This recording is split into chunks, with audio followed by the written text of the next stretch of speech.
বর্তমান যুগে মানুষ শুধু বাড়িতে থেকে নিজের মনকে শান্তি দিতে চায় না, তারা দেখতে চায় পৃথিবী ঘুরে।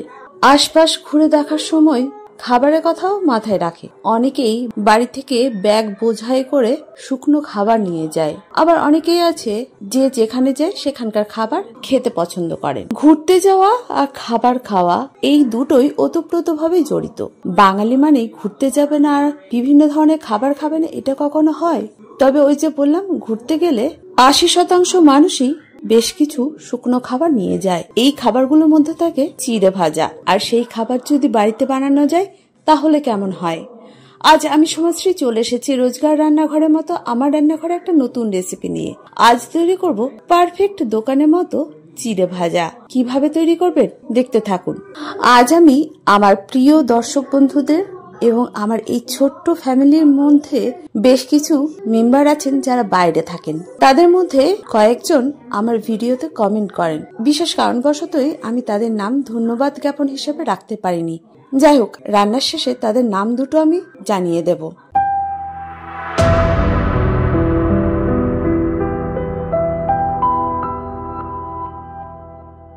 এর জন্য লাগবে 1 কাপ কাঁচা চিড়ে, কিছুটা কারি পাতা, 1/4 কাপ ঝুরি ভাজা আর 1/8 কাপ চিনে বাদাম। প্রথমে কড়াইতে তেল গরম করে নিতে হবে।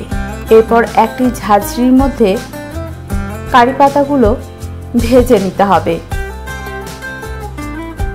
ঝাঁঝরির মধ্যে ভাজলে কোনো পাতা বা কোনো কিছুই চারিদিকে ছড়িয়ে যাবে না। পাতাগুলো মুচমুচে করে ভেজে নিতে হবে। ভাজা হয়ে গেলে এটিকে একটি পাত্রে তুলে রেখে দিতে হবে। এবার ওই তেলেই ঝাঁঝরির মধ্যে চিনে বাদামগুলো ভেজে নিতে হবে।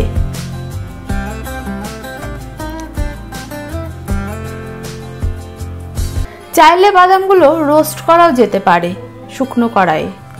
এগুলো ভাজা হয়ে গেছে। এবার ভেজে নিতে হবে চিড়েগুলোকে।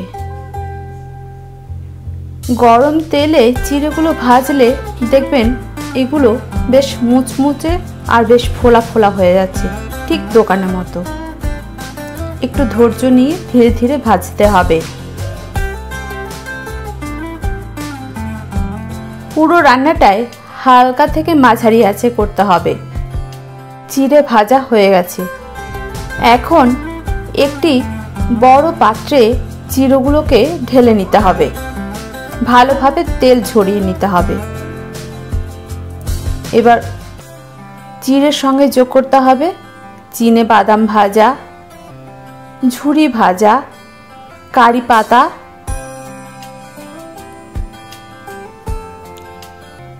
কারি পাতাগুলোকে টুকরো টুকরো করে নিতে হবে।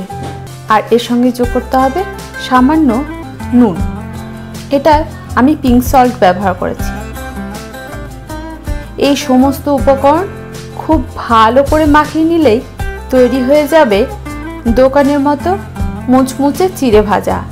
এই বর্ষায় সন্ধ্যাবেলা গরম গরম চায়ের সঙ্গে চিড়ে ভাজা দুর্দান্ত লাগবে। চাইলে আজকেই তৈরি করে ফেলুন। তৈরি করার পরে কেমন হয়েছিল সেটা কিন্তু কমেন্ট করে জানাতে ভুলবেন না।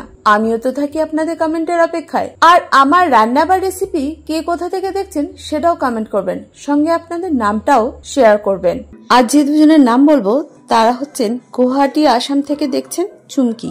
ইনি আমার আমলকি যে আচার তৈরি করছিলাম সেই রেসিপিতে কমেন্ট করেছেন। চুমকি দি, আপনাকে অনেক অনেক ধন্যবাদ।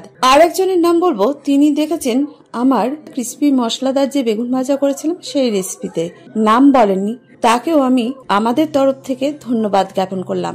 পরবর্তীকালে আপনারা যারা নতুন দেখছেন আপনাদের নাম আর জায়গার নাম অবশ্যই লিখবেন।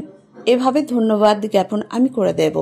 আমার রান্না বা রেসিপি ভালো লাগলে লাইক শেয়ার করতে ভুলবেন না। যারা প্রথম আজকেই আমার রান্না দেখছেন, ইউটিউব থেকে দেখে থাকলে চ্যানেলটাকে সাবস্ক্রাইব করবেন। ফেসবুক থেকে দেখে থাকলে পেজটাকে ফলো করতে ভুলবেন না। এটাই আপনাদের কাছে ছোট্ট অনুরোধ। আর যারা প্রথম দিন থেকে আমার সঙ্গে আছেন তাদেরকে অসংখ্য ধন্যবাদ। যাই হোক, আজ এই পর্যন্ত। দেখা হচ্ছে পরবর্তী ভিডিওতে। আপনারা ভালো থাকুন, সুস্থ থাকুন। ধন্যবাদ।